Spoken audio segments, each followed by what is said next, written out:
Hey everyone, ever stop to think about the games even the most brilliant minds might have enjoyed? We often picture Isaac Newton surrounded by books and scientific instruments, lost in thought about gravity and calculus.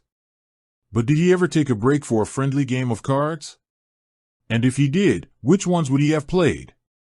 It's a fascinating question, isn't it?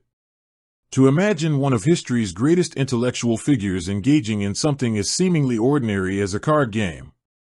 It pulls back the curtain on the myth and reminds us that even the most extraordinary individuals have their moments of leisure and perhaps even a bit of playful competition. Now, before we dive into the possibilities, it's important to understand the context of Newton's life. Born in 1643 and passing away in 1727, his life spanned a period of significant social and intellectual change in England. Card games, in various forms, were certainly a part of the social fabric of the time, enjoyed by people across different social strata. Think about the taverns and coffee houses of London, bustling with intellectual discourse and social interaction. It's not unreasonable to imagine Newton, perhaps after a long day of intense study at Cambridge or the Royal Society, finding himself in such a setting. While we don't have definitive historical records detailing Newton's specific card game preferences, we can explore the popular games of his era and consider which ones might have appealed to his sharp intellect and the social customs of the time. One of the most prevalent card games in 17th and early 18th century England was a game called Primero. Originating in Italy as Primera, it had become incredibly popular across Europe, including England, by the time Newton was alive. Primero was a betting game involving players holding 4 cards and aiming to have the best combination based on rank in suit. It involved elements of chance and strategy, requiring players to assess probabilities and make decisions about when to bet, raise, or bluff. Could Newton have been drawn to Primero? His analytical mind, the same one that revolutionized our understanding of the universe, might have found the mathematical underpinnings of probability in Primero quite engaging. Imagine him calculating the odds of drawing a particular card, the subtle tells of his opponents, the strategic advantage of a well-timed bluff. It's a compelling image, isn't it? The master of calculus applying his mind to the nuances of a 17th century card game. Another popular game of the era was Ma. Ma, meaning mouth in Old English, was a trick-taking game, similar in some respects to modern-day euchre or spades. It typically involved 5 cards per player and focused on winning specific tricks or rounds based on the rank of the cards played. The game had a unique hierarchy of cards and some intriguing rules about following suit and trumping. Could Ma have captured Newton's interest? Perhaps the logical structure of the game, the need to anticipate opponents' moves, and the strategic planning involved in winning tricks would have appealed to his methodical nature. We can almost picture him carefully considering his hand, calculating the potential value of each card, and devising a plan to secure victory.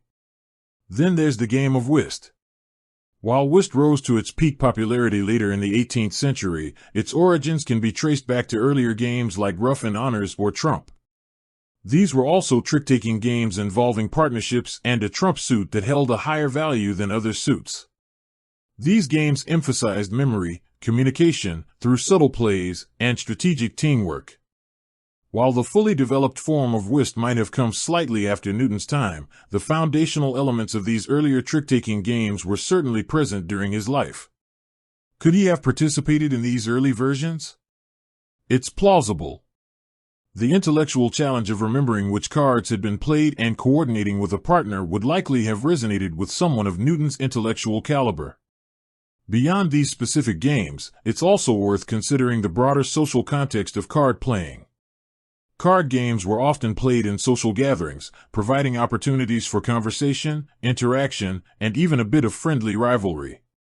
For someone like Newton, who, despite his intense focus on his work, also engaged with the intellectual community of his time, these social aspects might have held some appeal. Imagine him in the company of other fellows of the Royal Society, perhaps after a stimulating discussion about optics or celestial mechanics, unwinding with a hand or two of cards. It would have been a chance to relax, engage in a different kind of mental exercise, and perhaps even observe the human nature of his peers in a less formal setting. However, it's also important to acknowledge that Newton was known for his intense dedication to his work and his sometimes solitary nature. He might not have been a frequent participant in social card games. His focus was often so deeply immersed in his scientific pursuits that leisure activities might have taken a back seat. Furthermore, the historical records regarding Newton's personal life and leisure activities are not as detailed as his scientific work. We have extensive documentation of his experiments, his mathematical breakthroughs, and his philosophical writings, but less about his everyday habits and pastimes. So, while we can speculate about the games popular in his time and consider which ones might have appealed to his intellect or the social customs of the era, we don't have a definitive answer to the question of which card game Newton accepted or played. Instead of a single definitive answer, perhaps the more interesting takeaway is the glimpse into the human side of a scientific giant. Imagining Newton engaging in a card game, any card game, reminds us that even the most profound thinkers are still human beings with moments of leisure and social interaction. It allows us to bridge the gap between the iconic figure of scientific history and the everyday reality of life in 17th and 18th century England. Whether it was the strategic betting of Primero, the trick-taking of Ma, or an early form of whist, the possibility of Newton enjoying a game of cards adds a layer of relatable humanity to his extraordinary legacy. With that said, thanks for watching and until next time.